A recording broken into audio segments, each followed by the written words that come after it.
But first of all, here is what we offer at the Evolutionary Astrology Network. On our website, we have everything from free weekly audio podcasts to our astro library to our multimedia course, including certification if you wish to become a certified evolutionary astrologer. And at this Astro Library, which is a new invention on our new website, which was launched early this year, we have taken hundreds of hours of audio and video lectures and workshops by dozens of evolutionary astrology professionals. We have put all of that information into 3 sections of our Astro Library. You can subscribe for 1 month, 6 months, a whole year, or you can do a monthly recurring subscription, whatever your interests and desires are. And then, of course, here is our multimedia course that we offer, the 3 different segments. Many of you know Kim Marie has culminated 10 years of teaching a monthly audio class on segment 1. It has evolved into over 250 hours in our students' area of these archived classes. And then starting the beginning of 2014, Kim Marie is going to shift into teaching monthly classes on segment 2, all of the relationship astrology from both a familial and an intimacy perspective. And we will do these classes in this new format as webinars, so you can have all the visuals on this complicated subject.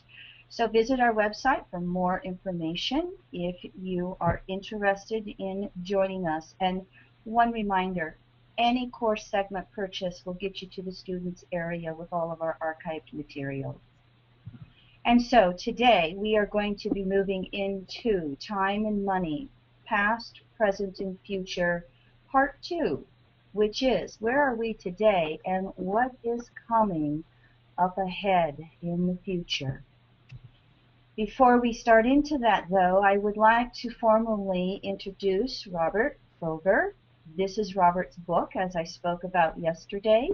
It is a fascinating book. Robert's background is as a novelist, and so he takes that subject of astrology and adds some story form and some excitement into it as he speaks about it.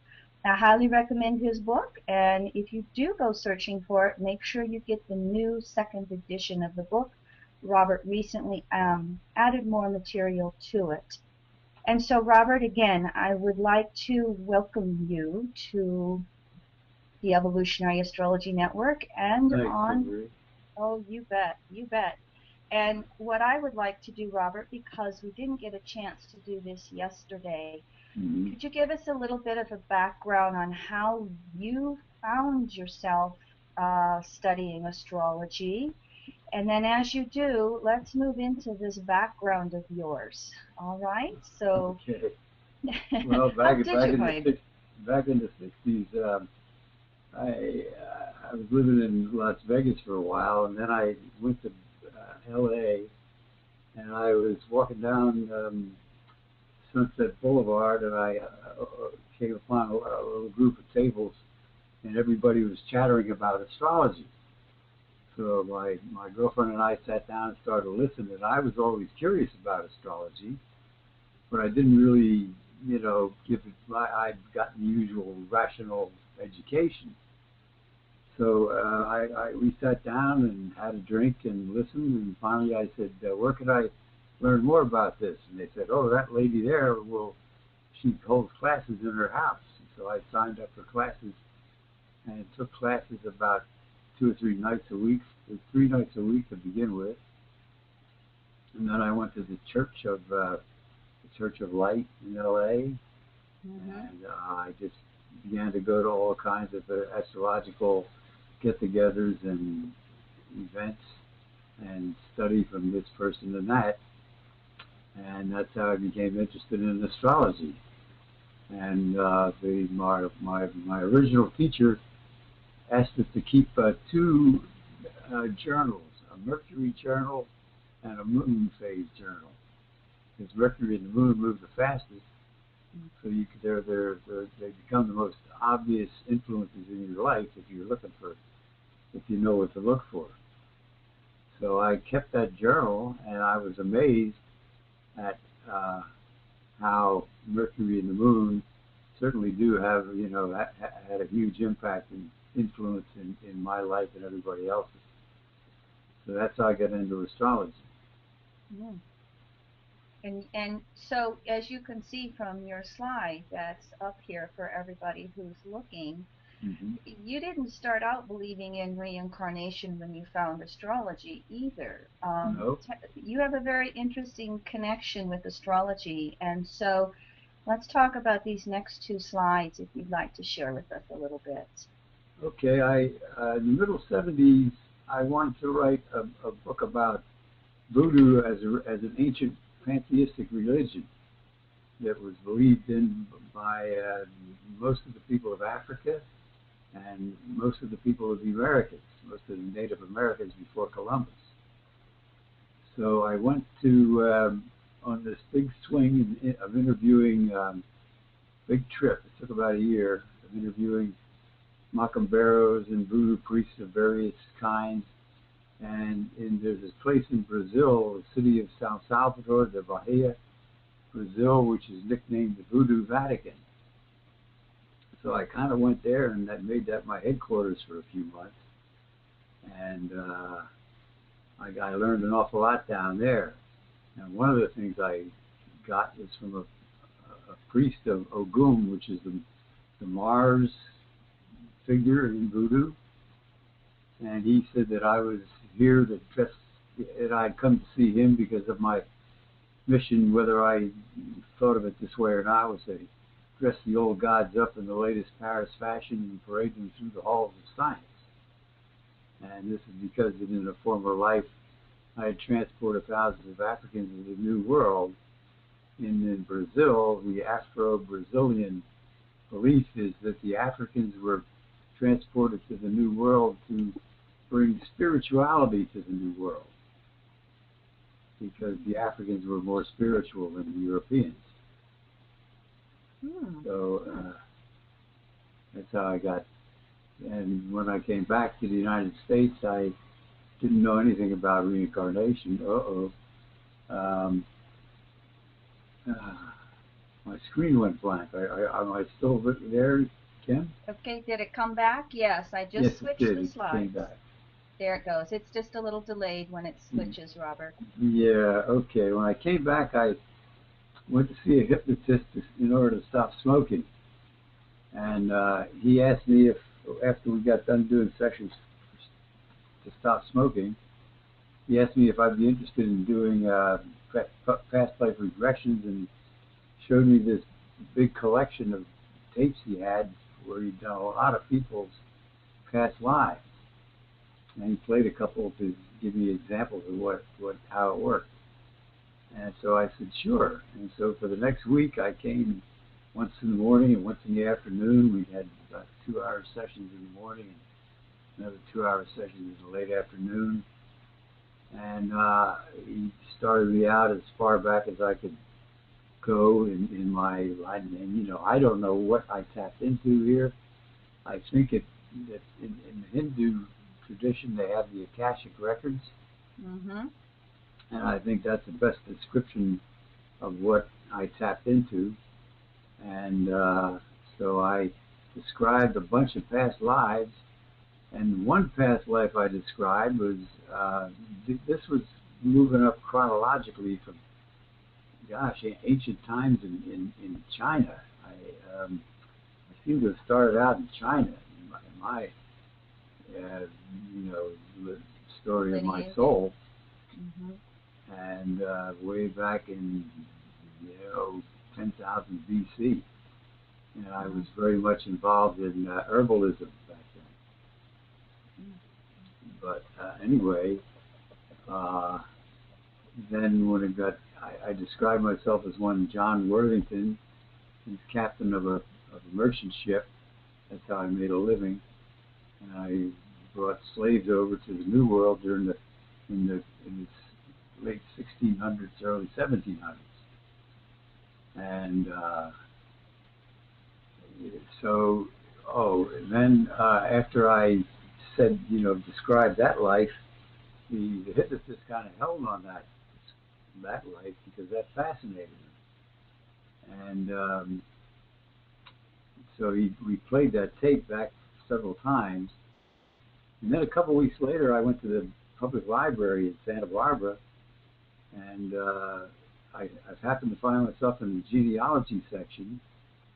And I thought, well, I'll just pull down a book and see if I can find Gover. So I looked up Gover, and I found that Robert Gover and his son Andrew ran a ferry boat service on the Chesapeake Bay back in the late 1600s, early 1700s, and that Andrew Gover married Priscilla Worthington, daughter of Captain John and Hannah Worthington of Pendemy on the Severn, which is a little community that's still there on the Severn River. So that about knocked me off my feet. Mm-hmm. And after that, I just said, well, I mean, that has to make sense. So that's where I arrived at my I take it's like I say down here, is like I take it for granted. It's become like the air we all breathe. You don't have to believe in air to breathe. Mm-hmm. So you actually had proof of a past life documented. Yes, I had a documentation of that past life. Mm-hmm. There's no way I could have known about that because,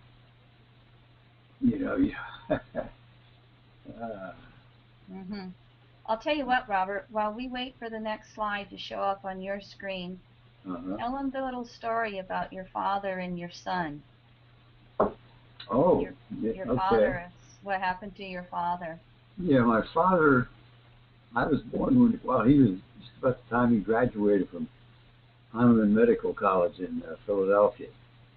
And then he interned at a hospital outside an orphanage called Girard College, college being the French word for school, and this was founded by a Frenchman. And he used to go into this Girard College and treat kids. He told my mother if anything ever happened to him, she should put me in Girard. Anyway, then he had a kind of a fellowship or something. He was going to study brain surgery at the Mayo Clinic in Minneapolis, Minnesota. So he had taken off to go to there, and he was going to detour down to Somerset, Kentucky, where he came from, to visit his people before he went and met my mother at the train station in Cincinnati, and they went on together to Minnesota. But when he got off the train in Somerset, he was met by his uncle, Dr. John Gamble, who had just bought a new Chrysler. So Dr. Gamble took my father for a joyride in his Chrysler, and it went out of control, hit a ditch, and killed my father, and incapacitated Dr. Gamble for the rest of his life. So I had been named John Robert Gover. My mother dropped the John because I'd been named the John after Dr. John Gamble. Anyway, then fast forward about, let's see, 38 years, and I'm in a little putt-putt boat on a very still, quiet lake around dawn in Oregon, southern Oregon. And my son, my firstborn son, is in the prow of the boat, and he turned to me, and my wife was in the back of the boat, and I was steering. Anyway, he turned around to me and he said, "Daddy, once I was your daddy, and I was a doctor, and I was killed in a car crash." And that was the first sentence he ever uttered. So that was a stunner. Oh, yeah. Yeah, the wisdom of children before they've been conditioned to not, shut down the veil of other worlds, so to speak. Yes, yes. And my father's dying lament was that he spent his whole life in school. And my son Bryant, he spent about 15 years teaching swing dance in Europe, Moscow, Istanbul, all over Europe, Paris. Nothing to do with school? Pardon me? Did he want nothing to do with school? He wanted nothing to do with school, and he was dyslexic. He is dyslexic, but he overcame the dyslexic when he wants to. He's got computers and he can read and write, the best of them. But in school, he just wanted to do artwork and go camping. Ah. Well, thank you for sharing this little bit of background with us, Robert, from the evolutionary astrology perspective. We're always interested in past lives, but I'm going to move us forward. As you can see on your screen here, your research has showed you about stock market crashes, so I thought maybe just a quick little review of that. Yes, I researched stock market crashes, and I found that every time there's been a crash since 1848, the USA's Mars square Neptune has been afflicted by transiting planets. Now, not every time, how should I put this? Not every time this square has been afflicted has there been a crash, and it's usually it takes more than one planet afflicting this square, and the outermost planets, Pluto, Neptune, Uranus, and Saturn, will do the most damage. So that maybe I think, Kim, you have an example of when the market crashed in 2008, September of 2008. Yes, I showed them that yesterday. Oh, you did? Yeah, I neglected to put it into this slideshow, so my apologies. But well, that's okay. But everybody saw that yesterday. How Pluto. I've got the U.S. Gemini chart up here, and in that 2008, Pluto was opposing Mars. Uranus was opposing Neptune from Pisces, and we had a couple of other aspects going on as well. So everybody saw the 2008 example. I see. Okay. I can put that up if you need to, Kim. Well, no, it's okay. Let's move up, and I'd like to hear from Robert, just reviewing the U.S. stock market crashes and U.S. depressions. Yeah, well, another repeating pattern I found has to do with Great Depressions, and this is, not to be confused with ordinary depressions or recessions. Yes, I showed them. I did show them that information yesterday. Yeah, as the well, quote from Robbie Botzer. All right, yes. so here's an example. I'll get it up for you. There it is. Okay. Saturn has always been in Capricorn, opposite the U.S. Sun, and there has, another of the planets, another of the outer planets, have been involved in hitting the U.S. Saturn, so that, in this example here of the 1780s, there's Mars opposite the U.S. Saturn, Neptune conjunct the U.S. Saturn, Saturn and Mercury and Sun opposite the U.S. Sun, and Uranus opposite conjunct the U.S. Jupiter and Sun. So that brought down the whole economy. It's when this Mars-Neptune square is hit that the financial sector can get in trouble, and it's when this Grand Cross hits that the whole economy can get in trouble. Gotcha. So in the 1780s, just to quickly review, that was right after the war, and I assume the colonies were struggling as to how to go forward. Is that correct? Well, yeah, they were devastated because of the war. The British had printed up wagon loads of counterfeit Continentals, and thereby undermined and caused a huge amount of inflation in the continental dollar. That it was our first, official form of money. Even in the history books today, a lot of history books don't mention that it was the British that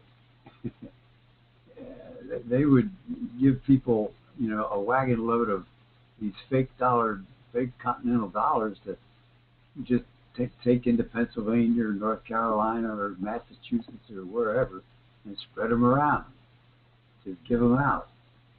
So that wrecked the currency, which in turn wrecked the economy. It triggered a Great Depression. And also there was, a lot of angst among the people who especially fought in the war about whether they really had won the war or not. Okay. So moving forward then, what was going on in the 1840s? Well, 2 trips of Saturn back around again into Capricorn, and this time it's square Pluto in Aries, opposite the U.S. Saturn, and Mars down here is conjunct the U.S. Saturn. The nodes are conjunct and opposite to Jupiter and the Sun, the U.S. Jupiter and the Sun. And Jupiter is conjunct Saturn. Transiting Jupiter is, pretty widely conjunct Saturn. And they're both opposite the second house of money in the chart that I use, the Gemini rising chart. So again, we had this Great Depression, and the pattern was this. Plus, we had Uranus opposite the natal U.S. Neptune, radix Neptune. So we had another Great Depression. What was going on in the United States? Was it leading up to the Civil War? Oh, I remember. Andrew Jackson had canceled the charter of the Second National Bank. That's correct? Right. Yes. And so, what's his name? Who's the head of the Second National Bank? I don't know that one. His name's right around the corner of my consciousness. But Biddle. He sabotaged the monetary system, essentially, to try and bring down Jackson. And I take it he was part of the European financial elite that had moved over to the U.S.? He was working for the big European bankers that wanted to take over and privatize the American Central Bank. They wanted to get a privatized American Central Bank, which they, kept almost getting in the first Bank of the United States under Hamilton, and then the second Bank of the United States, and finally they managed to really nail it down in 1913 with the Federal Reserve System, which is neither federal nor or it contains any reserves, and is a private central bank, which in effect sells us our money, sells us what we use for money. All right. So how about Robert, if I move along, because I want to keep us working with time, so I'm going to move to that. Here I have the Great Depression of the 1930s, and I did tell everybody yesterday that this is where the 12 branches of the Federal Reserve were printing their own money, gambling in the stock market, and then the Federal Reserve Board made them back up reserves with gold, and so it was the Federal Reserve itself that actually caused the stock market crash. Do I have that correct? Yes, the Federal Reserve and its rules and regulations were at the core of it. Of course, nobody likes to mention that. I mean, bankers don't like to mention it. Even politicians don't like to mention it. And politicians don't like to cross bankers, because bankers give them lots of money to run for re-election. Yep. So by the politicians trying to stay on the right side of the bankers, and the bankers run the government thereby. Mm-hmm. Yeah, who should create and control the monetary supply, the money, has been a question going back centuries or even millennia. And there are two types of money. Commodity money, which is a good example of commodity money, is gold or paper money backed by gold, because gold is a valuable commodity in and of itself. So any form of money that is made of a valuable commodity is called commodity money. And any kind of money like they've used stones and cow shit, dried cow shit, and seashells and paper, but it's fiat money. That's money because everybody agrees that it's money. So there's fiat money and commodity money. Mm-hmm. And commodity money enables the wealthy gives the wealthy much more control over the rest of the population than fiat money. Okay. And so you see from our next screen, I find this a fascinating little fact that very few people know. Right. It amazed me years ago when I first came upon it, and I took economics in college and didn't know this until about in the 90s. But only about 3% of what we call money is that those papers and coins we carry around in our wallets, in our pockets and pocketbooks. 97% of what we call money is in the form of credit to the fortunate few, and debt to the not so fortunate many. So down through time, most of what we have thought of as money has really been credit and debt. Mm-hmm. Wealthy lending to the rest of us. I love this quote, Robert. I had to put it in. Yeah. The process by which banks create money is so simple that the mind is repelled. Who is this guy, this John Kenneth Galbraith? He was a professor at Harvard for a long time, and he wrote some really terrific books, one of which I think is called Money. And he has the phrase in here, money, from whence it came and where it went. Which I kind of like that little phrase. But John Kenneth Galbraith was a really bright economist that he was edgy in the sense that he was always on the edge of upsetting the bankers by blowing their cover,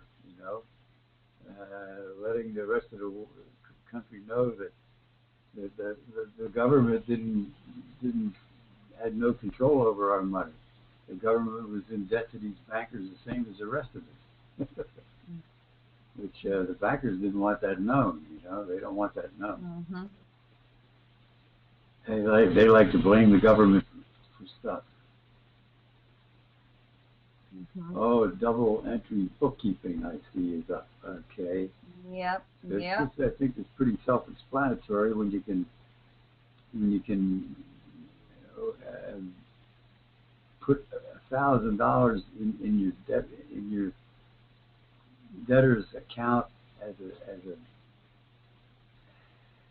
a credit, and credit your lender's account with the same $1,000. That's pretty good stuff. I mean, that's pretty good hoodwinking of the public. Mm-hmm. Which is how it pretty much exists today, correct? Oh yeah, very much so. This is how almost every country, every bank, this is how most of us deal with money today. Yeah, I don't know about the BRIC countries. The BRIC countries maybe departing from a lot. They are departing from a lot of the routines that the Western private central banks got into. I don't know if they still do this double entry bookkeeping or not in the BRIC countries. Okay. Brazil was amazing because they were the deepest in debt of any country in history, I think. And I've got a slide on them coming up, Robert. Okay. And I thought maybe just to help everybody, just review the history of this fractional reserve banking. Yeah. That means that $100 or say 100 million can be lent out 10 times at 1,000 million apiece, or $1,000 apiece. Talking about, rather for a total of $1,000, at the same time maintaining 10% in reserve. But nowadays, 10% is like not really what's held back in reserve. It's 3 to 5% typically. It's in case of a run on the bank. In other words, the bankers just conjure up money out of thin air, get on their computers, write numbers in various different accounts, and thereby create money. That means when people go to the bank with a check written by a lender, they can go to the bank and cash the check and take out cash. So that's how money gets created. And it's what we developed in the West here is just a financial system based on usury, because the bankers lend money to lenders who then turn around and relend it to people who can turn around and relend it to people who turn around and relend it, and everybody charges it and tax on more interest. So the people at the bottom of the food chain, so to speak, end up paying a lot of interest of hidden charges for the money they borrow, say for mortgages or credit cards or cars. What I thought was interesting, both Robert and I have read this public bank solution by Ellen Brown, and you heard me speak of Ellen Brown from webofdebt.com. This fact about 1/3 of everything we buy goes to interest. This is not just true for the United States. This research actually comes from Germany in the last few years, and they found that this is true across the board for every modern westernized country. And say, for instance, you don't have a credit card. You just pay cash for everything. Everything you buy with your cash, built into the price of that product, that good or service, is the interest that the manufacturer had to pay in order to create that product for you. And so again, when they say roughly 1/3 of everything we buy goes to interest, it's built into the price of the product. We don't even know we're paying that much interest. Yes, that's an important point. And with the BRIC countries, that's Brazil, Russia, India, and China, and now South Africa, have departed from that privatized central bank model based on the Federal Reserve and the Bank of International Settlements in Zurich. And they, so that 1/3 of everything they buy going to interest eventually returns to their government in the form of money they don't have to pay in taxes because the government runs the bank, the central bank. And that same way in North Dakota, the state has a state bank of North Dakota.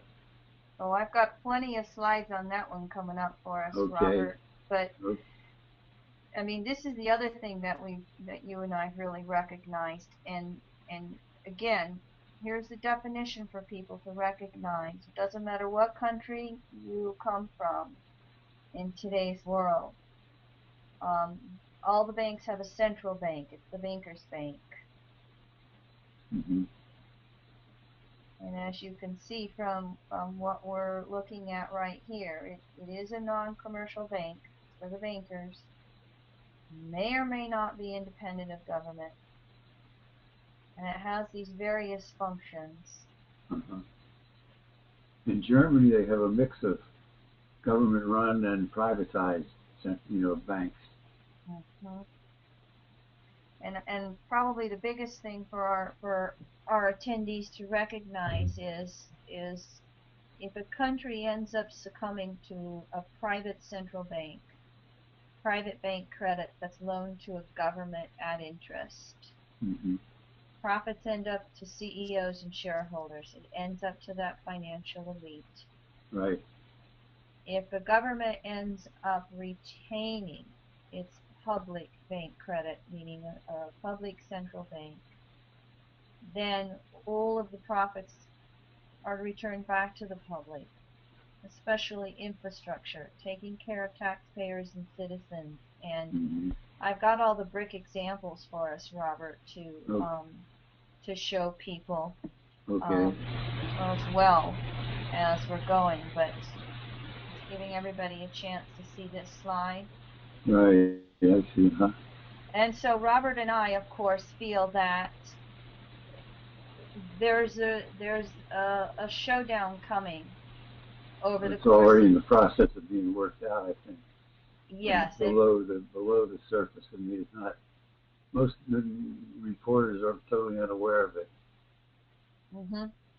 Most people are unaware of it. You know, interesting little tidbit. Whenever I get, the especially during election seasons, Mm-hmm. I once gave money to the Democratic Party, and now I'm forever on their list, even though I'm a registered independent. Yeah. And every time they call me, I instead of me giving them more money, I turn around and educate that person who's calling and asking and going, do you know what the Federal Reserve is? Are you aware that it's private?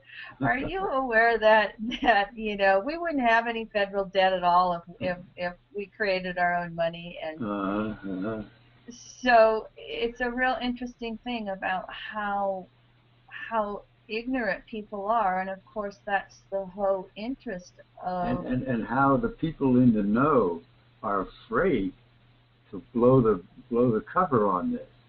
Yes. Because the bankers play rough, man. They assassinate presidents that don't go along with them. I gave them those examples yesterday with the attempt on Jackson and how they were successful with Lincoln, and how many people, there's also the theories that's why Johnson or Kennedy was killed. Anybody believes that stuff is a conspiracy buff.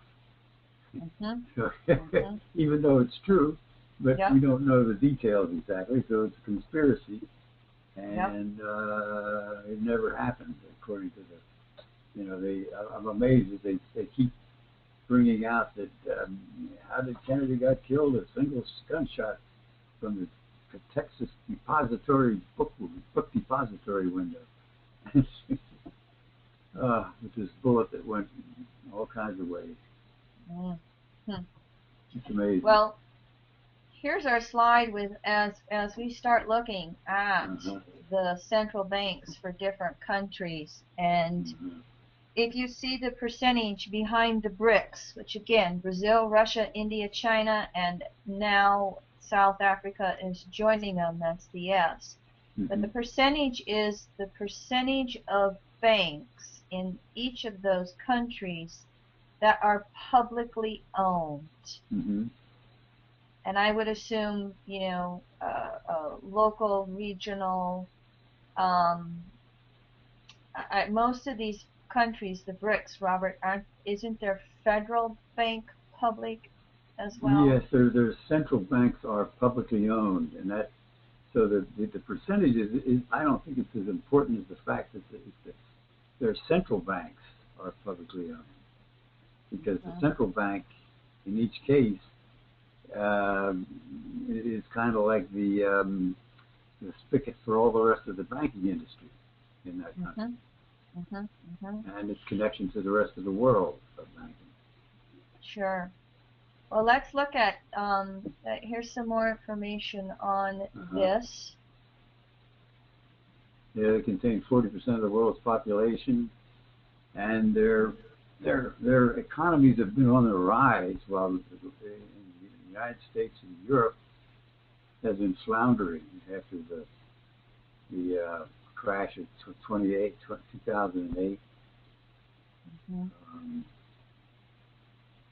I'll read this quote from the China Daily. Between 2000 to 2010, the BRICS gross domestic product, that's the production of goods and services, grew by 92.7%. Now remember, 2008 crash, all right? Compared to a global GDP of just 32%, with the industrialized economies, think those private central bankings of U.S., European Union, England, Australia, etc., having only 15% growth over that decade. Yeah. You see, the privatized central bankers of the West were counting on maintaining these BRIC countries in a position of subordination to them by the fact that the BIS, the Bank of International Settlements, would be the world's Federal Reserve, you might say. You know, the world's privatized central bank. But the BRIC countries have bolted from that and are going off in their own direction. I'm going to show people just some quick facts here about Brazil, and we're almost into our charts, everybody. But you can see on the screen here. Yeah, it went from being the world's leading debtor nation, paying off all its international monetary fund debts, transforming the currency, the real, into one of the world's strongest. In 2009, Brazil purchased $10 billion in IMF bonds. That's an amazing event, amazing turnaround. I mean, I don't think any in the history of the human race and money, anything like that ever happened before. 3 years from the leading debtor to paying off their debts, because they basically nationalized their Fed, their federal banking. They nationalized their Fed, so that the government was making the interest that the private bankers had previously made, and they made so much money so fast that in 3 years they could turn around and lend money to the IMF that previously had lent money to them. And we should perhaps tell people that that international money fund that you hear about in the news so much all the time, it's basically under the wings of your privatized financial elite, your privatized central banking systems like the United States, European Union. They're the controllers of it. And it's not really there to help countries get out of debt. It's really there to, like Robert said, to keep them subordinate. It's the best tool of control, population control ever invented, because you control governments, you control nations. If you're sitting in the catbird seat of selling a society money, that society belongs to you. It's like your own company. And as you can see from this slideshow with President Roosevelt, after the Depression of the 1930s, that Reconstruction Financial Corporation, that's what created what was it called, Civilian Corps or something like that, where they... Oh, the WPA? Yeah. They hired, Yeah, they had a bunch of alphabetized stuff, and they built stuff all over the country. I mean, just about every town you go to now has something that was built back in the 1930s by this program.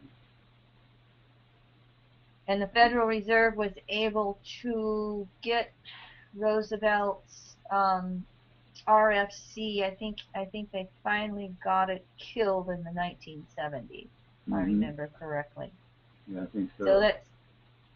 And yet it's the same thing that President Lula is doing right now. And by the way, President Lula in Brazil, he just came to office recently, and he was an auto construction worker. Talk about a consensus man off the streets that rose to fight the power bees in Brazil. Well, he had it 2 or 3 terms in office, and now he's been succeeded by a woman that was his number 2 in command. And she's furthering his programs, and he was the most popular politician in the world for a while. I mean, maybe he still is. I don't know. I should also point out that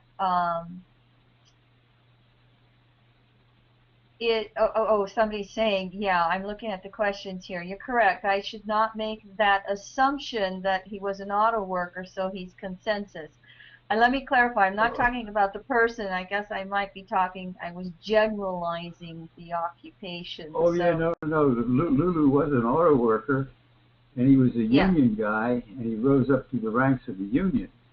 Yeah. In our world, Robert, it means that we could not say he was basically consensus or ignorant. Probably a very wise soul to do what he's done. He was a lot of native intelligence. And all he needed was, to get next to the people who knew and could explain things to him, which he did. And I think the most amazing thing about Lula, a lot of politicians have come from the bottom of the social, whatever you want to call it, and gone on to become, say, president, but they've made peace with the system as it is and allowed themselves to be bought off. Lula never did that. Well, I take back my consensus words to everybody. he stood on his principles and his ideals, and a lot of when he first came to power, the Americans were turning their back on Brazil, saying, "Oh, they're done." But surprise on that. Yeah. All right, so let me get through these other 3 before we take our little break, and then we'll come back to our charts. And so Russia's another one where 60% of the banks in Russia are publicly owned by the various peoples. And so I just included a quote for them from our own Federal Reserve of St. Louis. Yeah. And basically, again, their state-owned banks they're coming into more and more usage in Russia. So Russia's going the direction of public banking as well. And isn't it interesting to look at this with what Putin has done in the last few weeks with all the political and basically I guess what I would say is an overview of these BRICS is they're really standing up to the westernized industrial nations. Yep, they are. And I'm going to I'll move us along then here. India. India is kind of an interesting facts to recognize this because it's went back and forth between being public and private.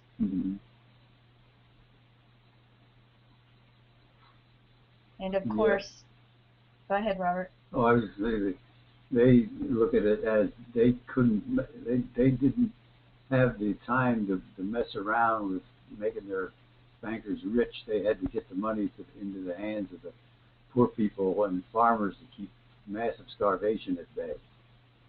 When, at the end of 1947, when they got their independence from Britain. Mm-hmm. So I will say that one of the things that the privatized banking systems are trying to do from your westernized countries is they keep trying to undermine a lot of these countries like India that do have the public banking. And so they tried to come in the 1990s.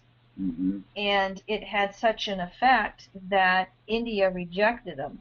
And again, they're now going back to more and more of their publicly owned banks.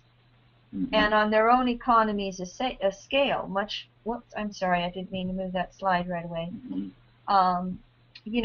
Many of you heard of all those little microloans that they're doing over in India, really helping, a lot of women start their own businesses. And a lot of this is coming, again, because India has these public-owned banks. Very much indicative of the Uranus-Pluto square. Mm-hmm. Exactly. Yes, in a positive way of really moving forward and taking power away from plutocrats.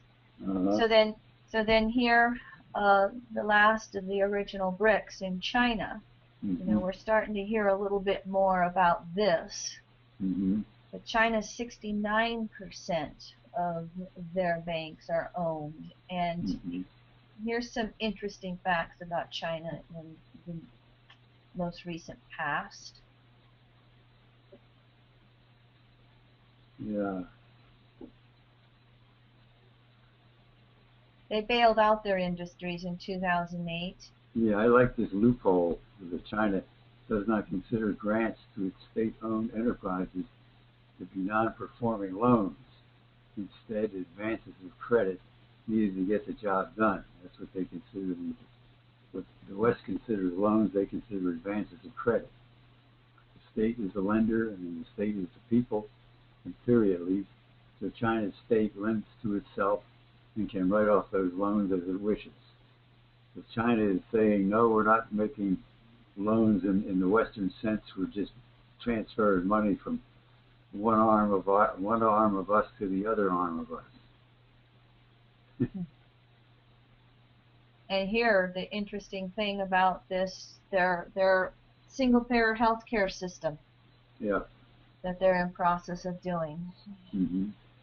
So for any of us in the United States, utilize these facts about these BRIC countries as hope, as what we can do, because as we get ready to pause for a break here, I just want to say with Pluto in Capricorn, and you hear this word plutocrats so much in the public out there right now, which again is the 1% versus the 99%.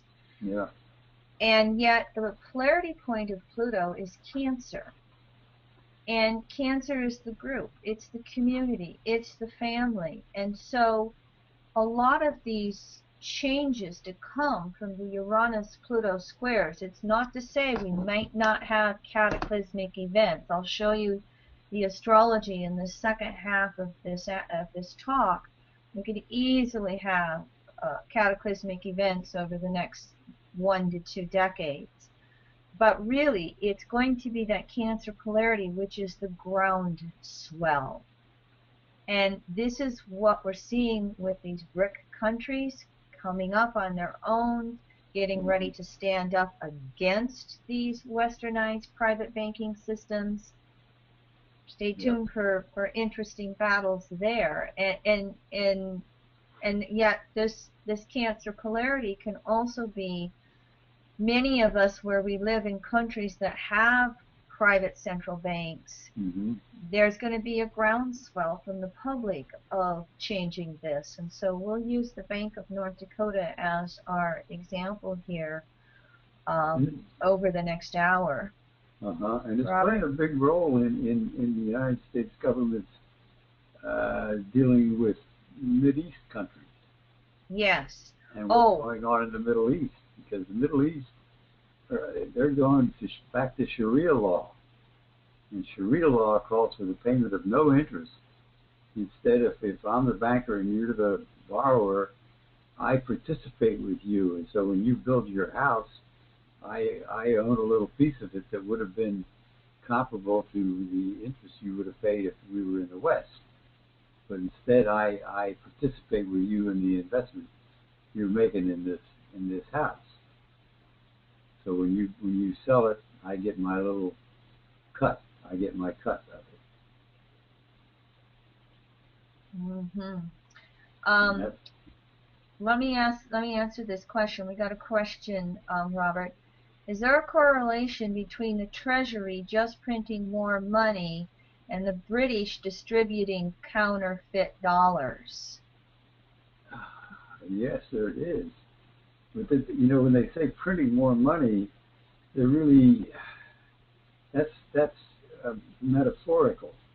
What they're really doing is creating more credit, and giving this credit to people who then become debtors and owe the money back. So, but the Fed is say printing money and they say giving it away at like 0.25% interest or 0% interest. So they're just trying to shove money into the banking system, which they've done. The banking system is flush with money, but a lot of it is in derivatives. Which is a whole interesting subject. So yep, that's a whole big dark hole in its own. Huh? Yeah, and so it's not so much the Treasury printing money; it's the Federal Reserve, and the Federal Reserve then again giving it to these banks at almost 0%, and the banks are using it to clean up their balance sheets rather than pass it along to small businesses. Yeah, that's just a little lingo. I wonder what that means in practical terms. Yeah. Well, stay tuned.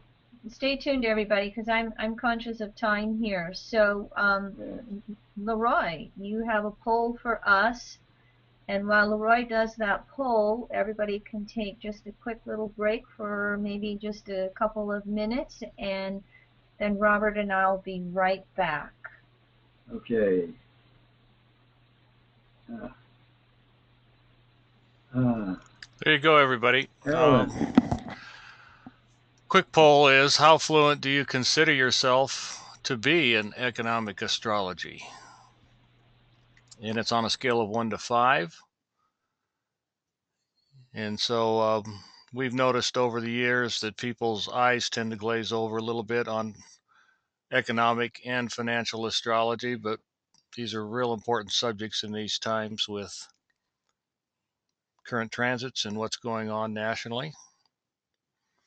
We've had about 3 out of 4 respond to the poll, so we'll just wait another 10 or 15 seconds to close it and get our results.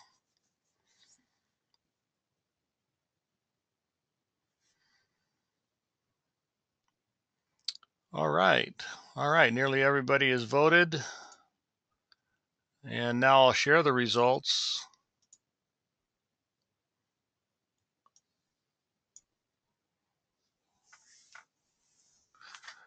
Yeah, kind of all over the board it looks like. There certainly are a lot of good reasons to become a little more fluent with economic astrology, and that's what we're intending in this part of the Astrology, Reincarnation, and Soul webinar this week in support of public banking versus private banking. And so thank you for your results. So as we kind of go ahead and close the poll and hide these results now. We'll just invite you to go ahead and take a little break, and Kim Marie and Robert will return shortly.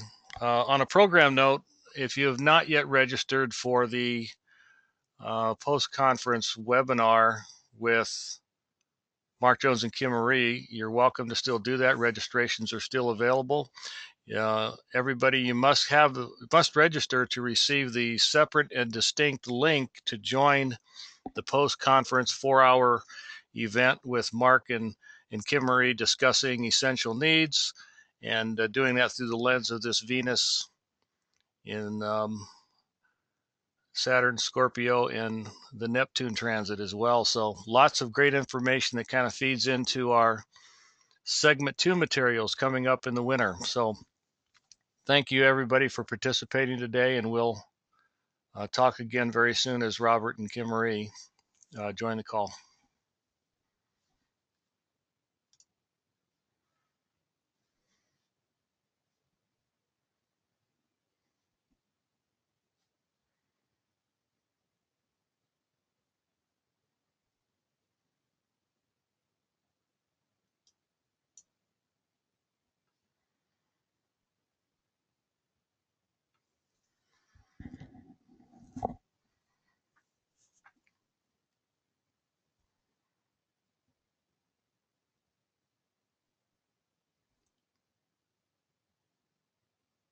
Muted.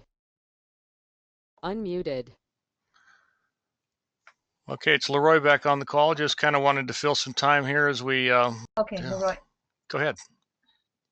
Are you messing with some controls, Kim? Sorry, I accidentally muted you instead of myself.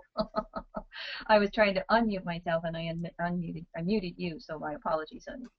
All right, maybe it's a good opportunity to kind of cover some things, some housekeeping if you'd like. If Robert, if you're listening, I do have you muted for the moment as you get your little break, and so I'll unmute you in just a second, Robert, if you're listening to that. I have some housekeeping at the end. I would say stay tuned to the end, everybody. I've got a slide for it, and so I'll give you some more information on future things I'm going to be doing on this subject from a personal individual view. I guess while we're waiting, and before you start the second half of today's presentation, while we're filling a little time here, I just wanted to clarify our intention to move forward with segment 2 materials. Kim, I think you kind of alluded to the fact that you're actually going to create a new webinar format for the homework for segment 2. Was it? No, I'm going to teach the classes in webinar format instead of the old audio format I've done the last 10 years. We'll move to a webinar format like this, so you can see the charts in front of you, because it's so much more powerful when you can visually look at the charts while somebody's teaching it. Yeah, no kidding, particularly with synastry and one chart overlaid on another, and I can see the detailed nature of that synastry chart in particular being real important to have this type of visual. Definitely. So, Robert, I am going to unmute you. Okay. All right, you are back, Robert. I'm unmuted. You are unmuted. We can hear you again. Okay. All right. Okay. And so, if we want to continue on here, I will put up the next slideshow as you start to see it. And I thought, many of our listeners, could be aware of how we have some various complementary currencies and barterings going on for the United States here, at least. And so I put up this slide to try and give them, as we're looking at choices of going forward. We've looked at it at a global level, from how the BRICS have been nationalizing their feds, converting more and more of their banks to being publicly owned and controlled. Mm-hmm. What about us westernized countries with our privatized federal or central banks? Well, And I think a lot of so, people, go ahead. I think a lot of people believe, and it seems to be the possibility that the chances of, converting the Fed to a publicly owned bank are slim to none. But the possibilities of building more state banks on the model of the Bank of North Dakota is really very good. I mean, that the chances of doing that are very good, and it's being considered all around the country. Oh yeah. So, in other words, we're gonna the transition seems to be moving in by individual states and communities, because in a way there's nothing to stop the community of, you name it, Podunk, Illinois, from creating its own community bank and owned by the community and run by employees of the town, and making the town richer instead of private bankers richer. Mm-hmm. Yep, that's exactly it. And as we move forward, everybody, and we show you North Dakota's example, for those of you who don't remember this, Leroy and I live in western South Dakota. We live in the Black Hills of South Dakota. And North Dakota and South Dakota are twins. They have identical birth data for their charts. I'm going to show you North Dakota's chart. Ascendant midheavens are a little different because North Dakota's chart comes from Bismarck and ours comes from Pierre, South Dakota.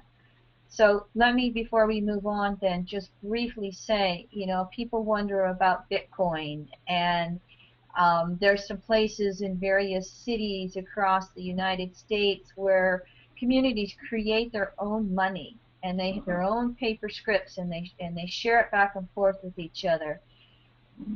There's nothing wrong with that. They're very good. They give people some hope. They show some choices. It keeps money local. It keeps money local, exactly. One of the limitations, though, is that it's not universal. It's very good for your local community, but it doesn't allow you to move outside of your state or move outside of your country. It's not universally accepted, and it's too limited for your major projects. Yeah. And precious metals are very good as well. I mean, there's nothing wrong with everybody having a little bit of precious metals if worse comes to worse. I have a girlfriend who puts all her money into gold, and she has the entire, oh boy, decade, 2 decades that I've known her. Again, it's a good complementary. It's counter-cyclic. In other words, it's really good when the dollar's bad. But again, as we've learned from some of our commodity monies and looking at this history, we only have so much gold on the planet. There's only so much metal on the planet. And with populations the way we have now, it is moving to fiat types of money that we all agree is money. And here's a little tidbit for you. MoveYourMoney.org has, really told people, put it into your credit unions, put it into your community banks. Definitely. Credit unions here in the United States are pretty much owned by the community, owned by public, especially compared to major banks. But the BIS, which is the Bank for International Settlements, over in Basel, Switzerland, correct, Robert? Right. Yep. They're playing a back end role on these community banks, and they keep passing rules increasing reserve ratios. Remember that 3 to 5%, that is where most banks in most countries are now. They're trying to get that to 6%, 8%, and they're probably going to keep raising it. It makes the banks more stable, but it decreases the bank's lending powers. And so it has the effect of cramping down clamping down on these more community banks like credit unions. Yeah, that's part of the subterranean battle going on, in my way of looking at it, between the private banks and the private central banks and the public central banks. Hmm. So for us, again, one of the best ways, again, looking at on a federal level at trying to destroy or nationalize these private federal central banks, or Mm-hmm. it's almost impossible for the masses to do it, but we can play their own game. Mm-hmm. And that's what a lot of the public banking is like. Now, these examples from here on out are going to be germane to the United States, but those of you in Canada, Australia, New Zealand, Japan, your other industrialized areas, there's many of these examples that can be extrapolated right into your countries. And so this is what's happened since the crash of 2008, when Pluto went into Capricorn. All of a sudden, everybody's become interested in money, in economic policies, in how we do things. And of Mm-hmm. course, it's always down to that: is it going to be publicly controlled or privately controlled? And one of the things that has happened since the end of World War II is the financial sector has ballooned from about 4% of GDP to over 40% of GDP now. Mm-hmm. So that 40% of what we produce in this country is profits for the financial sector, which are not, you know, useful or products or services. Profits just, they're in the form of money, and they get confiscated by the big shareholders and bankers. Mm-hmm. Exactly. That's And they get, exactly it. yeah, they get put into derivatives and invested. So the financial sector is like a vampire on the overall economy. Mm-hmm.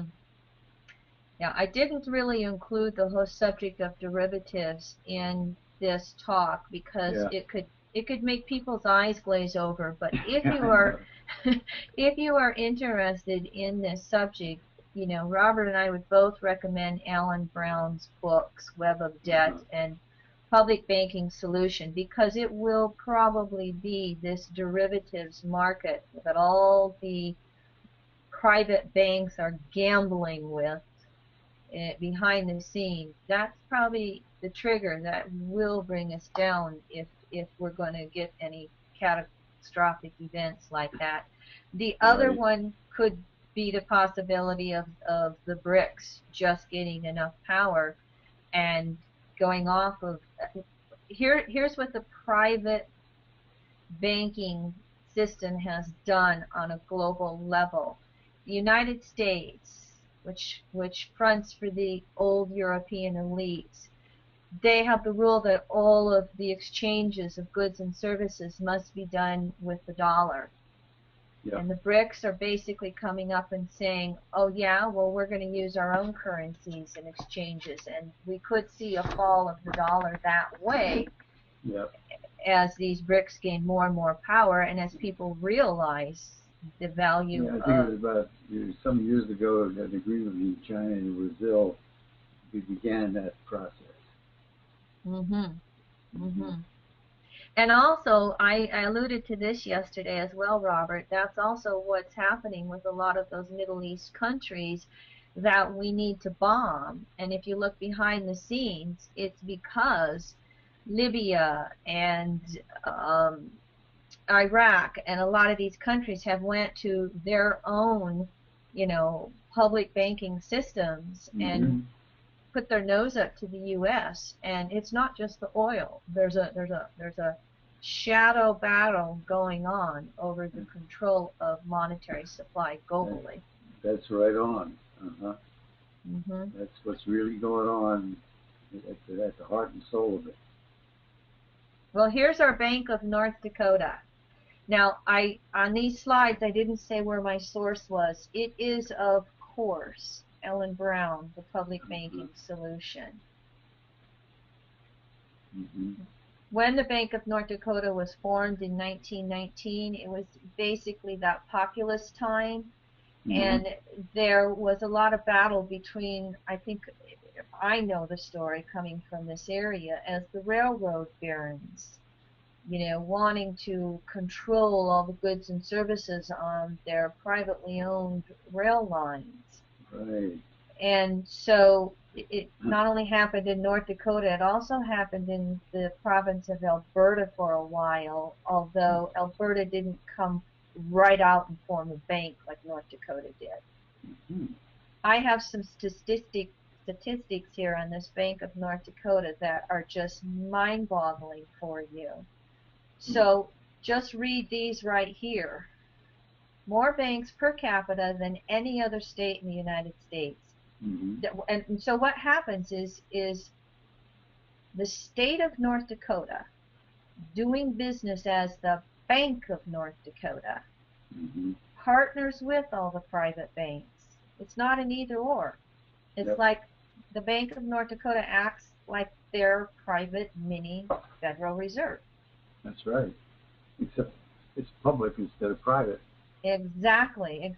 So I'm going to switch slides here. As you see, lowest foreclosure rate, lowest credit card default, student loan unemployment, no state debt. The right question be on that one. Correct. Mm-hmm. They sit on so many assets that whatever they're paying back on as loans, there's no state debt.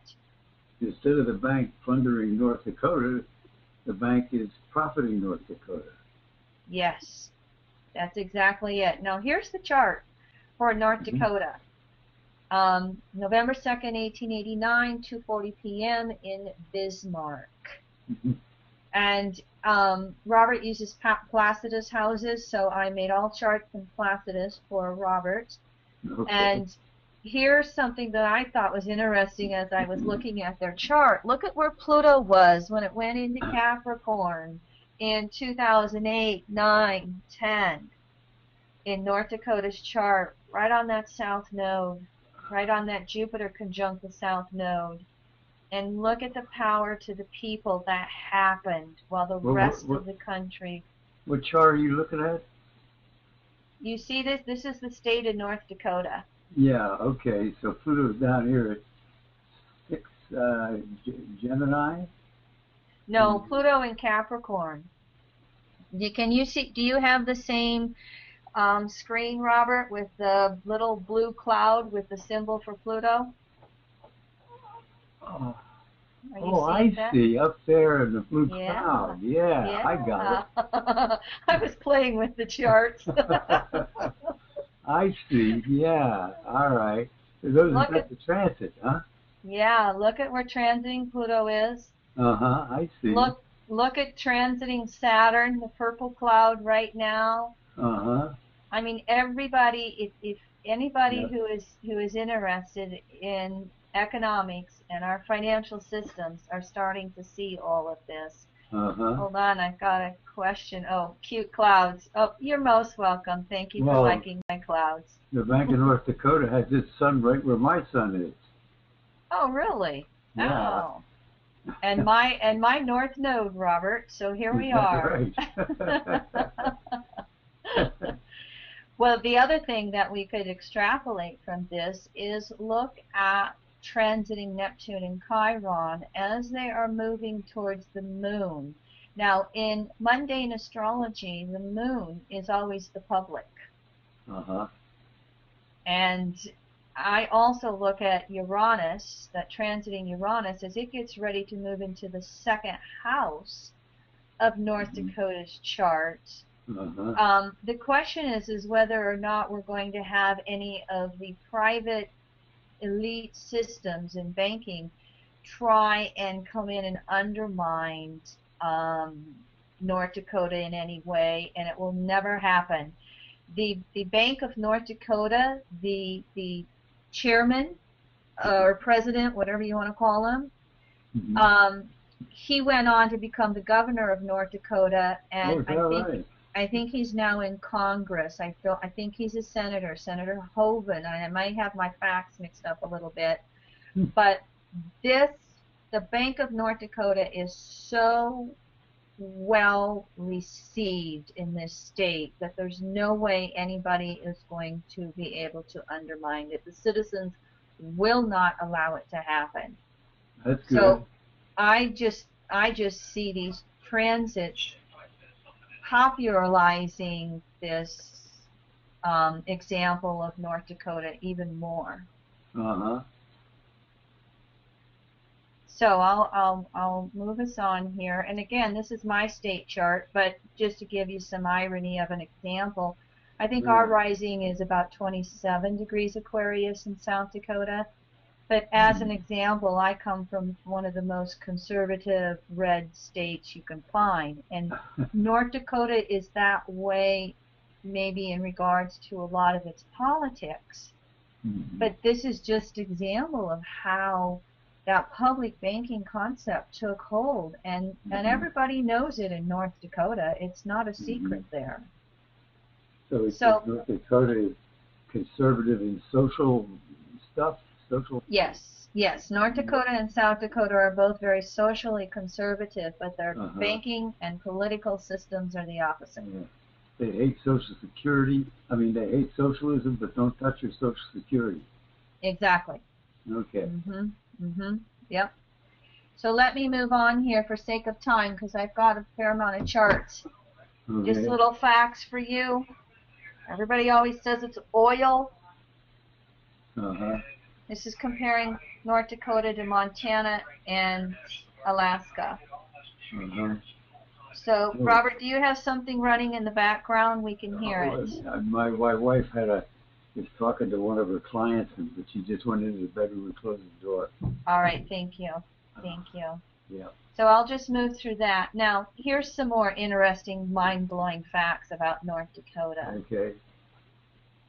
Again, the state is mandated to deposit all its revenues in its own bank. They don't send it on Wall Street. It doesn't go out of state.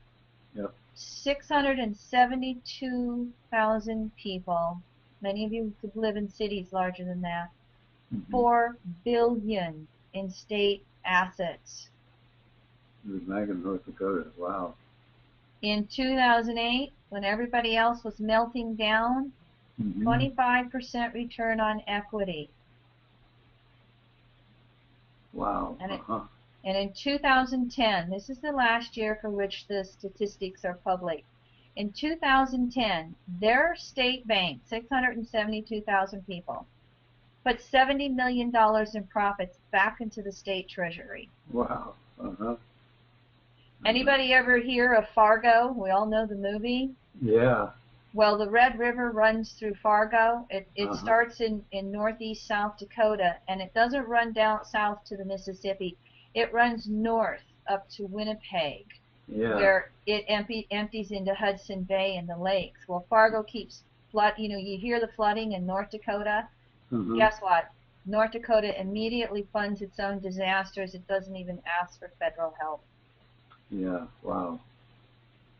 I know. It's just isn't that mind-boggling? Now here's the really good chart, everybody. This is the movement, and thank you, international listeners, for allowing us to show this example. So the U.S. doesn't have its head in the sand all the time. You can see that if it's green, state-owned bank, you see Oklahoma having the stripes. The Chickasaw Nation, which Robert has Chickasaw blood, they have their own. This reservation has its own public bank. Yeah, wow. The blue states, these states actually have bills in their legislature to create a bank like North Dakota. The red states have another type of state bank bill, either to study it or to create, like for instance in San Francisco, which is where my girlfriend lives, there's They've just had some court ruling that cities in California can legally create their own city-owned public banks. No kidding. Wow. Yes, yes, and I think somewhere like 2/3 of the cities in California are chartered such a way that it went through the court systems and it came back positive. So let's see if that West Coast, as it many times does on liberal issues, leads the way. I think it's only a matter of time before you see more and more of these states creating either, and again, we can legally do it as a city, as a county, as a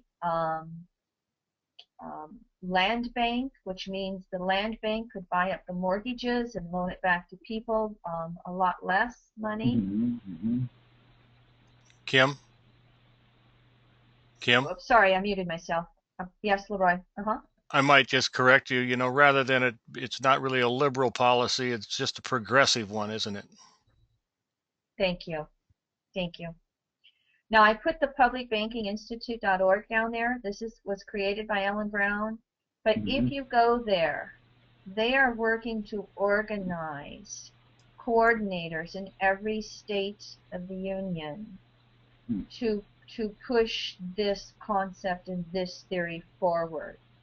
Now, I'll tell you, Leroy and I went to the state legislature a couple of years ago and passed out flyers and tried to talk to some of our state legislatures.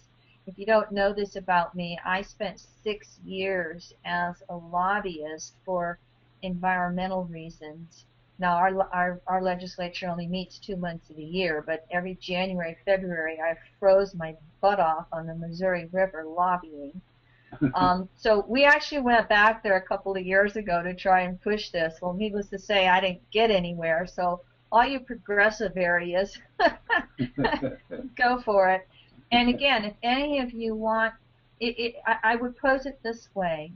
For those of you who are listening, whether you're in the United States or not, do you want prosperity for all? There's nothing more important you can do with Pluto in Capricorn and this Uranus in Aries square. Choose to motivate yourself with action and going forward this way. Now, we're going to move into charts, everybody, okay? Okay. Hold on just a second. As I show these dates, again, remember the United States. I'll show you the chart. Remember the United States chart. We have that Sun-Saturn square, and Pluto's going to oppose the Sun, square Saturn. Look at these dates here throughout 2014, 15. Wow. A little bit of interest here next 2 years, isn't there, Robert? Well, that sure is, yeah. Just look at the dates of the years, if nothing else. And to my way of thinking, that's more potent than the fact that it's a waxing square. What do you mean? Some people make a lot about whether the Uranus-Pluto square is waxing or waning. Yes, and you think? I think that how it hits given entities' natal planets by transit is far more potent as far as measuring its influence. Okay. Well, can it get any stronger than creating the Grand Cross? Well, that's what I mean. Okay, gotcha. That Grand Cross is what's the power here. I mean, if that Grand Cross were, say, from Scorpio to Taurus, then it wouldn't be, half as powerful as it is going to be. It wouldn't bring us to what it's going to bring us to in these next 4 years. Right. You saw by my little bubbles here, everybody, I have got Mars circled as its part of the Grand Cross with its retrograde next year. And you also see over here Jupiter's retrograde through the course of this fall and winter. Uh-huh. You see how that's going to add into the picture, not to mention just Uranus-Pluto square in the sky itself. Mm-hmm. So again, I'm just going to go back just a moment. Here's Pluto opposing Sun, squaring Saturn. Uh-huh. Uranus opposing Saturn, squaring Pluto. You see the years, 14, 15. Now you see Mars and Jupiter coming into it. We're moving Uh-huh. into a couple interesting years here in the United States chart. Yeah, I don't think it'll... Go ahead. and that'll have a like a residual effect going forward into 2020 and beyond. Oh, yes. Because Pluto has this like kind of delayed reaction, long range effect. Yes, yes. We heard from a speaker earlier this week, Robert, who spoke on this Grand Cross in the sky. Uh-huh. And that was one of the points that was made. We see the aspects, and many times it's after the aspect that we'll see the change. Exactly, right. Sometimes before, sometimes during, but... Yeah. So, moving us along here, everybody. And again, there's other aspects going on. Not going into the detail, you all can kind of study some of these on your own if you want to, all right? But I'll just be bringing out some charts that might be some examples for you. But moving on, let's go back to that Federal Reserve chart of 1913. Just look at the dates here of Uranus and Pluto to the Federal Reserve chart, 2015 through 2022. Wow. Just glance at the dates. And of course, I'll show you visually what they're going to be doing, but I just want people to get an understanding or an inkling of how many hits we're looking at over the rest of this decade and moving into the next. So here's that Federal Reserve Board chart again, and here's one of the Uranus-Pluto squares, not exact, but just so you can see, I've recapped those dates from before into those blue arrows. Okay, yeah. I'm just giving everybody some chance to look at this, Robert. Oh, I don't think I mentioned this before, or maybe I did yesterday, I don't remember, but I thought the Federal Reserve, evolutionary astrology looks at Pluto as the soul, either an individual, collective, entity. 12th house Pluto to the Federal Reserve chart, Saturn in the 12th house, just the secretiveness, the shadow banking, the deception to the public. Yeah. The power struggle with that Sun-Pluto opposition here between, I just see that somewhat representative as again, the 99% versus the 1%. And Mars widely conjunct Neptune, pretty much conjunct the ascendant. So as I look at this and I see Uranus up here between 2015 to 2018 squaring these Cancer Capricorn planets. And exactly squaring that Mars. Yep. Little Mars. Yep. I mean, could we actually shake up the Fed in some way? I think there's a phrase, events conspire. Yeah. I think and in the formative realm, events are conspiring. Exactly. And if you look at the Federal Reserve chart from the perspective of the United States, this is the chart of how our money is controlled.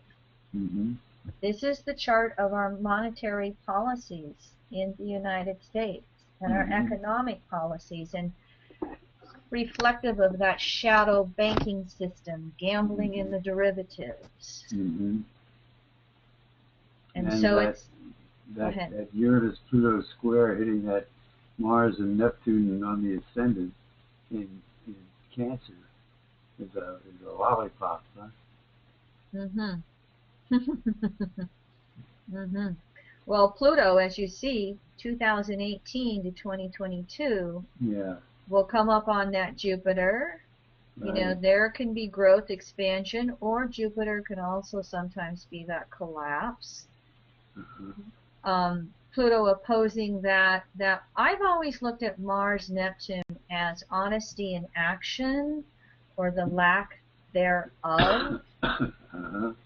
And so here's Pluto coming along to expose so much of that. Mm-hmm. And of course, I think part of the reason why everybody had to shore up the US banks in 2008 is because the US is such a global player economically. If we go down, everybody goes down with us. I mean, isn't that what we saw in 2008, 9, 10 Yeah, with so many yeah. countries? Yeah, but a lot of that money went right back into derivatives. Exactly. Hmm. Right back into the Exactly. big black hole. And for anybody who's interested in Ellen Brown's book, The Public Banking Solution, she shows how the collapse of Greece, I think Greenland, some of these countries in the EU that have had such dire straits right now, she actually shows how it is the U.S. Too big to fail banks playing with those countries' economies that Mm-hmm. was the source of their failures. And of course, they're all many of them are now under the private European Union Mm-hmm. private banking system, Uh-huh. and so they can't generate their own money. So who knows? We may see many of these European Union countries backing out on financial policy terms and going back to the North Dakota example of creating their own money again to get out from underneath it. So Uh-huh. Europe's experiencing what a lot of these Latin American and BRIC countries did. Yep. Yep. Well, Kim, Iceland certainly is a good example of what happened when Wall Street convinced these governments to, again, take on too much leverage by in the derivatives market or, risky bets in various markets, but mainly derivatives.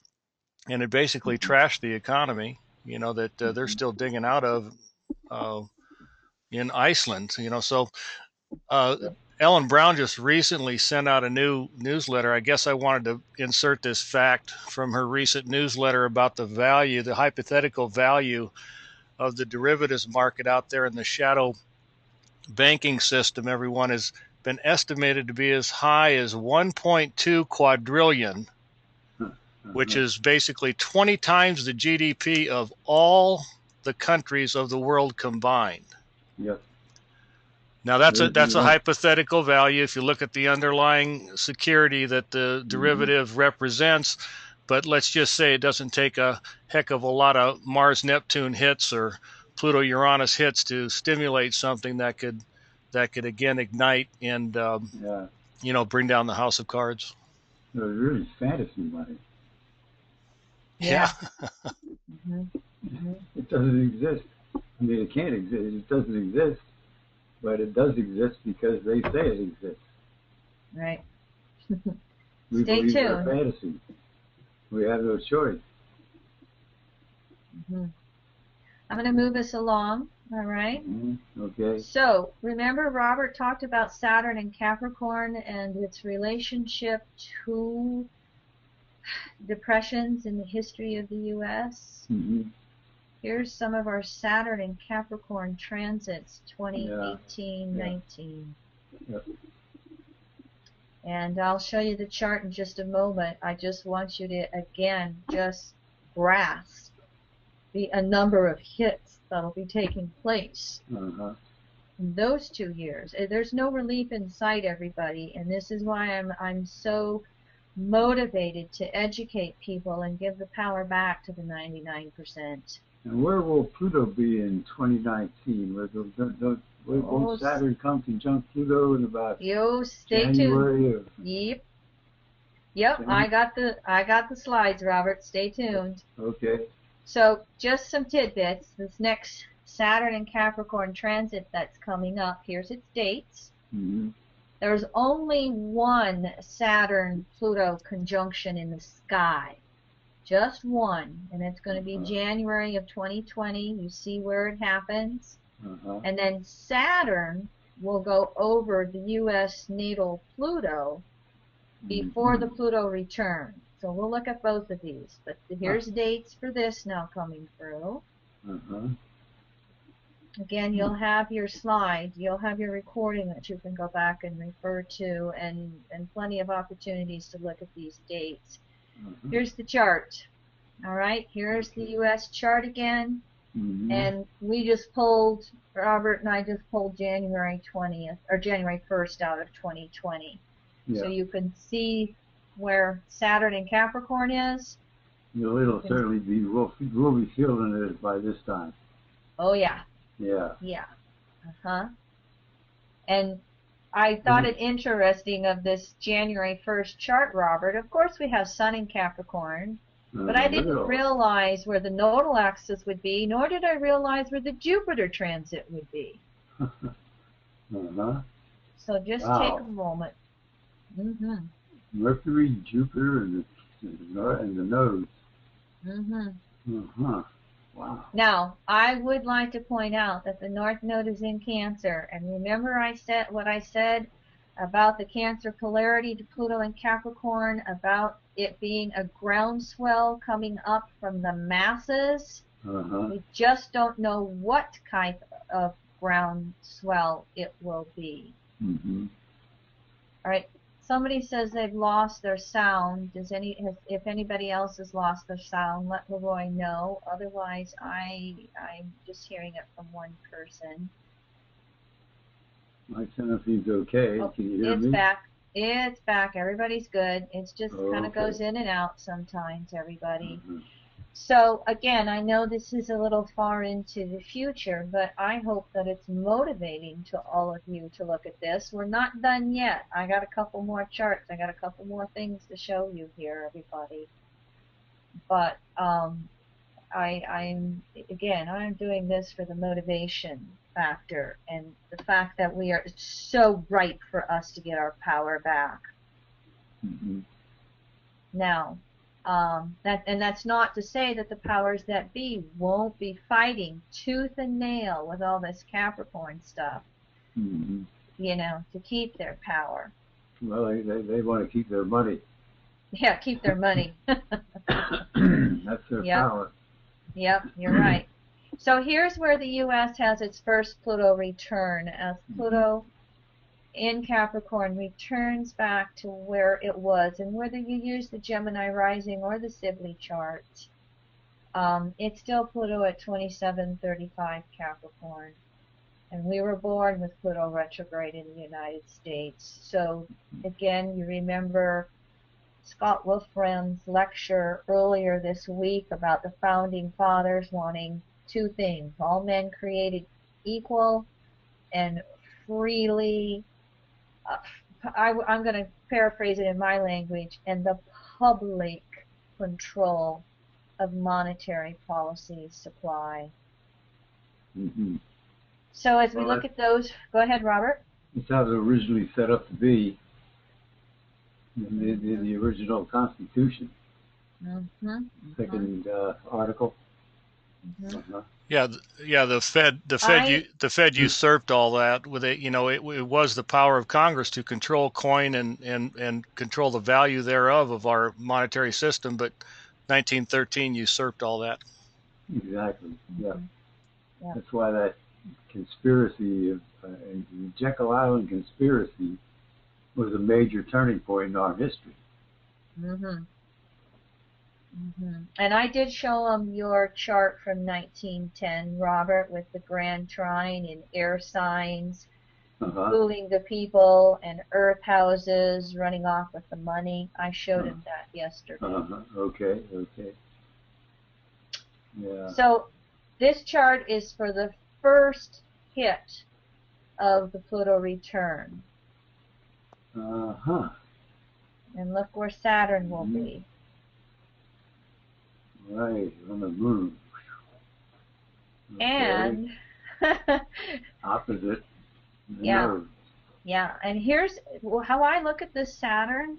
This Saturn hit over the moon. Remember, the moon is always the public. Mm-hmm. And Saturn in Aquarius, it's the old ruler, traditional ruler of Aquarius. And Saturn is not always suppression. Saturn can rebel. Capricorn can rebel. And I'm Yeah. looking at this Saturn in Aquarius coming off of its years in Capricorn as perhaps the people really being energized to Yeah. rebel and Well, claim. just uh, the time will be right for certain things to take place with the public. Correct. Exactly. And Because of course, Saturn is a big timer too. exactly. Yep. Yep. Mm-hmm. And so then, Robert, as I put this chart together, this was Mm-hmm. this was what something I added on in the last few days. I all of a sudden was like, oh my gosh, Robert said that when we have outer planets impacting that U.S. Mars Neptune, we could see stock market crashes. Uh-huh. Uh-huh. Look at the Yeah. time of the Pluto return for the Yeah. United States in 2022. Mm-hmm. Look what transiting Neptune is doing. Yep. Neptune, opposite natal Neptune, but precisely square Mars. I don't know. We can go back in time. Let's see. It takes Neptune 165 years roughly to try to do. I'd like to see what was going on last time Neptune was there. Hmm. Hey, I have my calculator. Hold on. I'm pulling it out. I'm pulling it Okay. out. 2022 minus 165. It would have been, oh, Robert, 1857. Huh. Moving toward the 18, Civil War. 1850s. The last time the U.S. had a this Neptune Yeah. configuration. Uh, Wow. The abolition of slavery was the big crisis. Mm. Well, and Uh-huh. financially, remember, Lincoln was allowed to have his greenbacks to fund the war as long as he would discontinue them if he won. Uh-huh. Well, yeah, right. That would be under this opposition too, right? Exactly. Mm-hmm. Mm-hmm. Wow. Okay. Yeah, And fascinating. where was Uranus at that time? Ah, Uranus must have been over in Gemini, huh?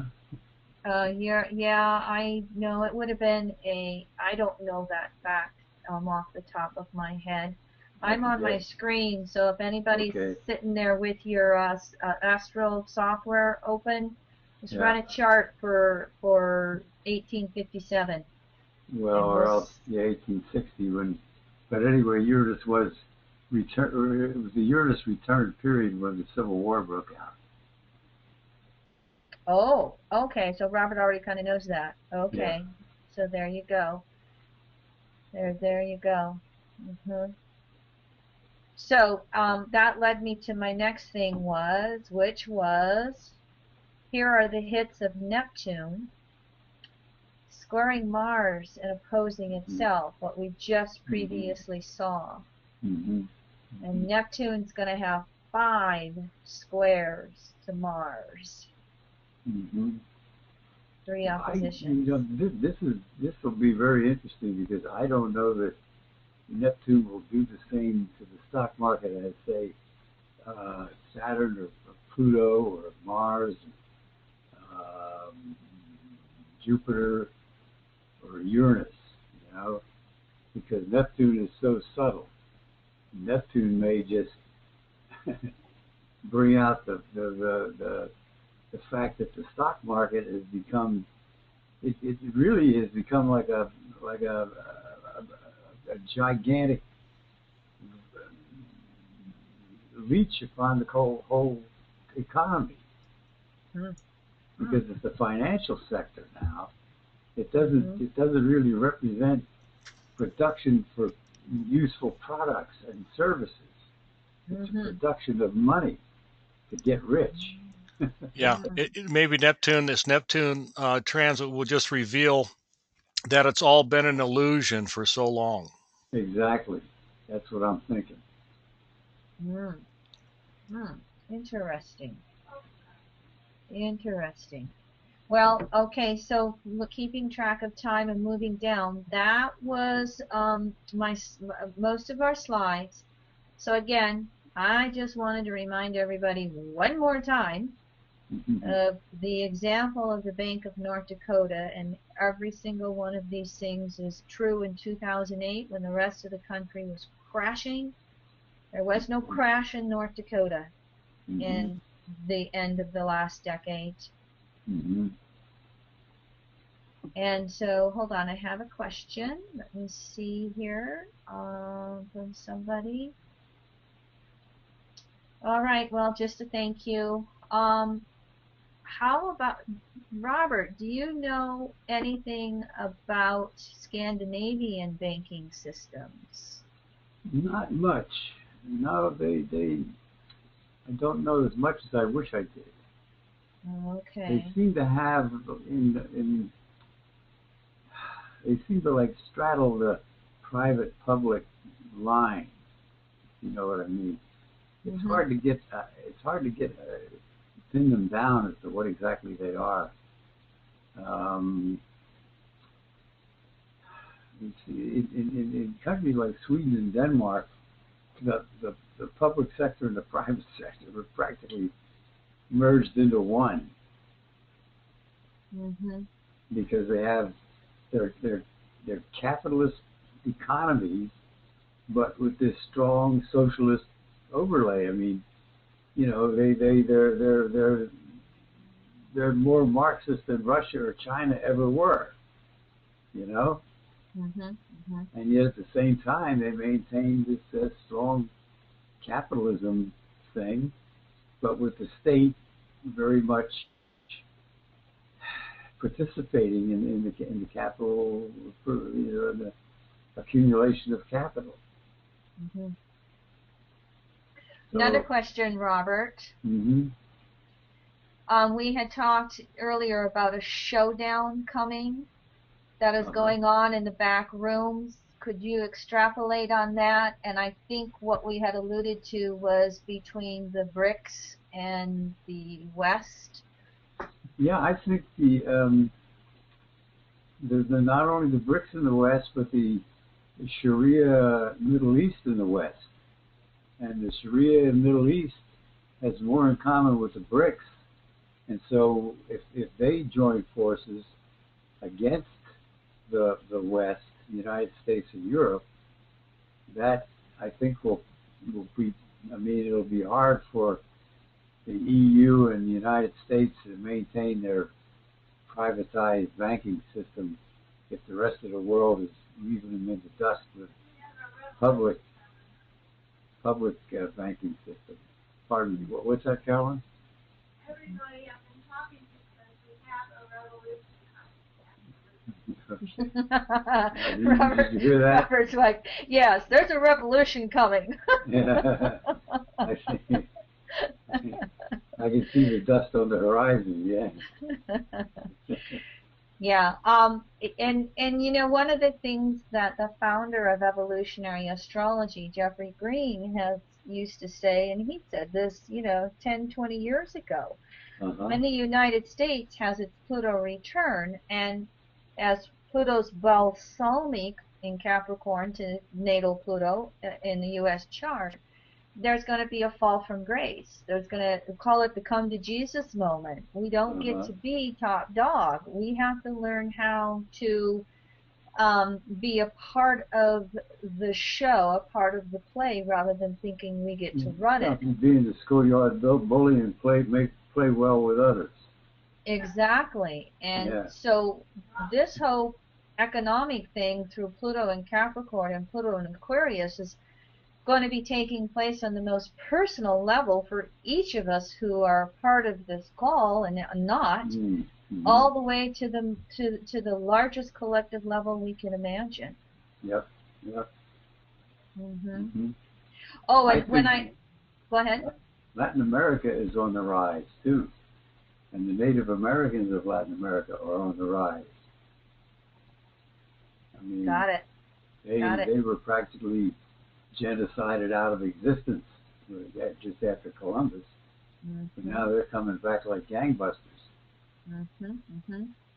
Here's another example for people. One of our listeners from the Bay Area said, in the city of Richmond in the San Francisco Bay Area, the mayor has claimed eminent domain over underwater mortgages, then negotiating with the owners a more equitable rate. Yep. Locally, there is a lot of talk about, I'm going to substitute public banking. She wrote private. I think it's probably public that she means. And so, Uh-huh. again, it's really starting to take place over the West Coast and especially in California because they don't have any other choice Right.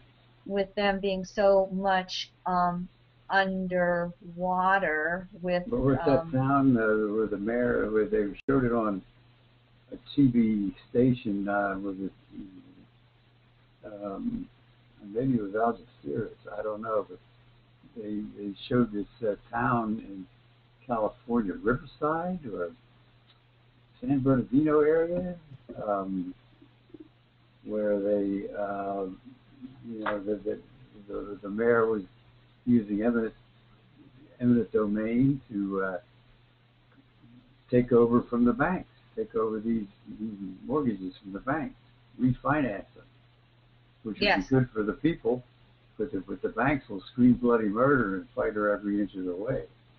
exactly, Mm-hmm. exactly, and that's where our listener says Richmond. That's where Richmond, it's that's really, right, yep. that's right.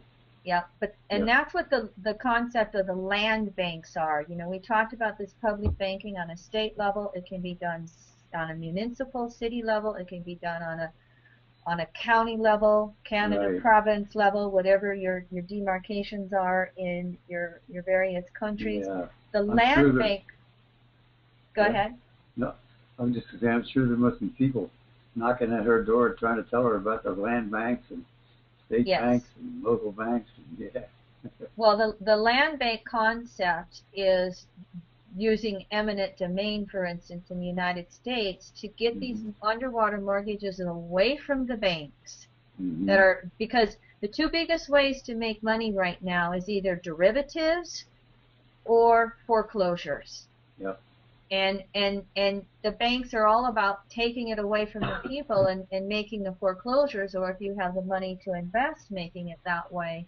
And so the land banks are where the public entities, your county, your governments, whatever, they're Mm-hmm. taking the mortgages and then remortgaging back out to the homeowner in a more sustainable way.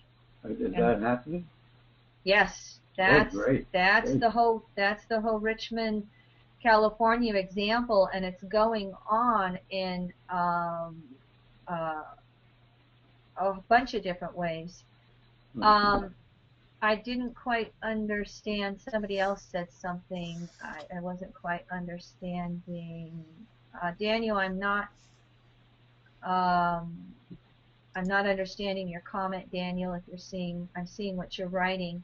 I'm gonna give you a moment to rewrite if you want to. But before we close out, I put one other slide up, and this is an area that I'm going to delve into for anybody who's interested in more on this subject.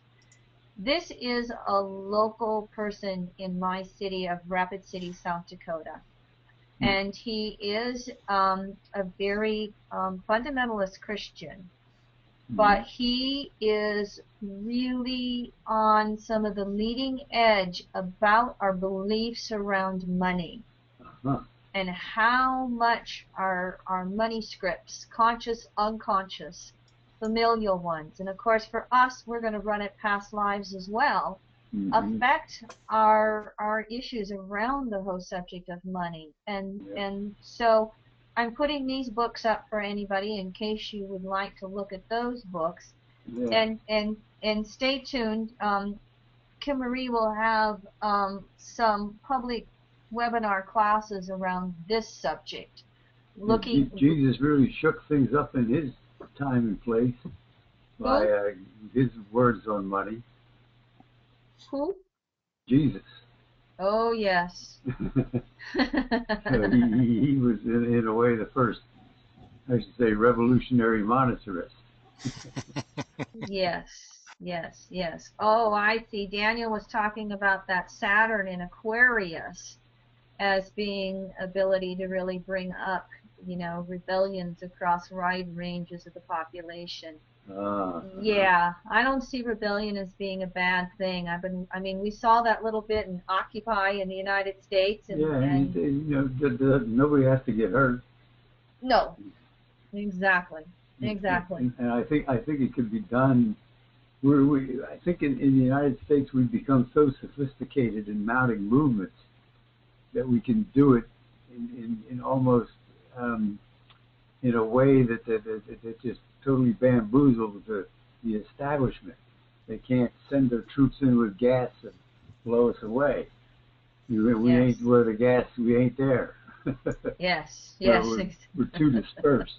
Powerful tools for social networking, like these webinars, for example. Exactly. Yeah. They can't spray the gas into cyberspace and do any good.